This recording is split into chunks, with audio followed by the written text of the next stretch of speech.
फडणवीस आम्ही आरक्षण मागतोय, तुमची बायको नाही, असं थेट विधान करणाऱ्या तसेच पहलगामवरून मोदींवर टीका करणाऱ्यांना भाजपची उमेदवारी मिळेल का असं विचारलं तर तुमचंही उत्तर नाही हेच असेल। पण थोडं थांबा। फडणवीसांची बायको आणि मोदींवर थेट टीका करणाऱ्या पूजा मोरे जाधव यांना भाजपनं पुण्यातील प्रभाग क्रमांक 2 मधून उमेदवारी दिली होती। पण भाजपच्या केंद्रापासून राज्यापर्यंतच्या बड्या नेत्यांवर टीका करणाऱ्या पहलगाम हल्ल्यासंदर्भात वेगळी भूमिका घेणाऱ्या पूजा यांना उमेदवारी देणं भाजप प्रेमींना पटलेलं नव्हतं। सोशल मीडियावर याबाबत असंख्य पोस्ट करण्यात आल्या। विरोधाची हीच लाट पाहून अखेर पूजा यांनी पुणे महानगरपालिकेच्या निवडणुकीतून माघार घेण्याचा निर्णय जाहीर केलाय। आता पाहूयात पूजा मोरे जाधव नेमक्या कोण आहेत। पुण्यातील प्रभाग क्रमांक 2 म्हणजेच फुलेनगर नागपूर चाळ येथून पूजा यांना भाजपनं अधिकृत उमेदवारी दिली होती। पण उमेदवारी जाहीर झालेल्या क्षणापासून भाजप समर्थकांमध्ये नाराजी पसरली होती। त्याचाच एक भाग म्हणून सोशल मीडिया प्लॅटफॉर्मवर अनेक जण थेट व्यक्त झाले। मोठ्या प्रमाणात विरोध झाल्यानंतर उमेदवारी मागे घेणाऱ्या पूजा जाधव या मूळ बीड जिल्ह्यातील गेवराईच्या असल्याचं सांगितलं जातं। जुलै 2025 रोजी पूजा जाधव यांनी पुण्यामध्ये 5000 किलो चिकनचं मोफत वाटप केलं होतं। तेव्हापासूनच त्यांची चर्चा व्हायला लागली होती। तर जाधव यांची ही पहिलीच राजकारणातील इनिंग होती का तर नाही। त्या आधीच प्रभाग क्रमांक 1 मधून निवडणुकीच्या रिंगणात होत्या। एवढंच काय तर पूजा यांनी 2024 मध्ये गेवराई येथून विधानसभेची निवडणूकही लढवली होती। संभाजीराजे छत्रपती यांनी काढलेल्या महाराष्ट्र स्वराज्य पक्षातर्फे त्यांना उमेदवारी देण्यात आली होती। मात्र पूजा यांच्या उमेदवारीला एवढा विरोध का केला जातोय तर पूजा यांनी आरक्षणाच्या मुद्द्यावरून बोलताना फडणवीसांना म्हटलं होतं की आरक्षण मागतोय, तुमची बायको नाही। जिने फडणवीसांची बायको काढली आणि पहलगामवरून मोदींवर टीका केली तिलाच तिकीट देऊन तिच्याच सभेच्या सतरंजा मोहोळ आणि फडणवीस भाजप निष्ठावंतांना उचलायला लावणार आणि म्हणे कार्यकर्त्यांचा पक्ष असं म्हणत भाजप समर्थक व्यक्त होण्यास सुरुवात झाली होती। सोशल मीडियावर व्यक्त होताना महेंद्र देवडे यांनी फेसबुक पोस्ट करत जाधव यांनी पत्करलेलं हिंदुत्व बेगडी असल्याचं म्हणत तिला तिकीट देणाऱ्या भारतीय जनता पार्टीच्या नेत्यांचा तीव्र निषेध केला होता।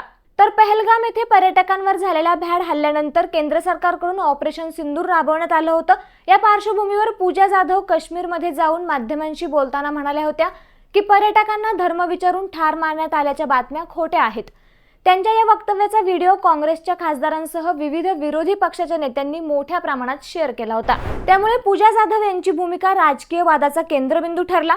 पण माझी पत्नी सोशल मीडियाचा बळी ठरल्याचं सांगत आरक्षण मागतोय, फडणवीसांची बायको नाही हे चुकीचं वक्तव्य पूजा यांच्या तोंडी घातलं गेल्याचं स्पष्टीकरण पूजा यांचे पती धनंजय जाधव यांनी प्रभाग क्रमांक 1 ची माफी मागत केलं। तर दुसरी गोष्ट, आम्ही हिंदुत्वासाठी या फेसबुक पेजवरून पहलगाम दहशतवादी हल्ल्यात धर्म विचारून हत्या झालेली नाही असं खोटं विधान करणाऱ्या पूजा धनंजय जाधव हिला भाजपची पुणे महानगरपालिका प्रभाग क्रमांक 2 ची उमेदवारी देऊन भाजपला काय साध्य करायचं होतं असा प्रश्न देखील उपस्थित केला गेला।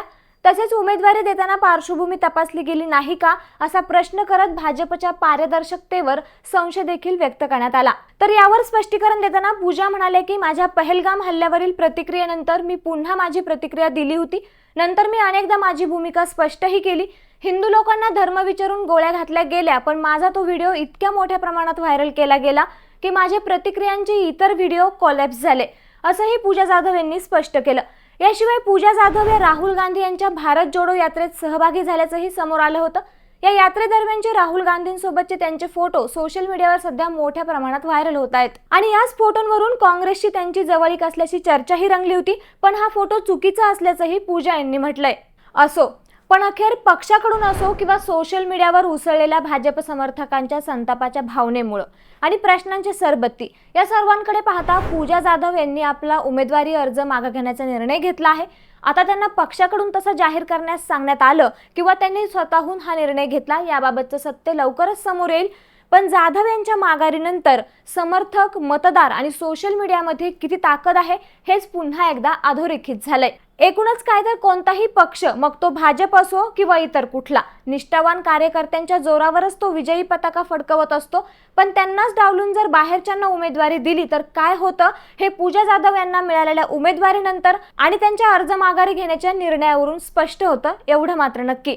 तर मंडळी, पूजा मोरे जाधव यांच्या या निर्णयाबद्दल तुम्हाला काय वाटतं आम्हाला कमेंट करून नक्की कळवा आणि असेच नवनवीन माहितीपूर्ण व्हिडिओ पाहण्यासाठी लेट्सअप मराठीला नक्की फॉलो करा। धन्यवाद।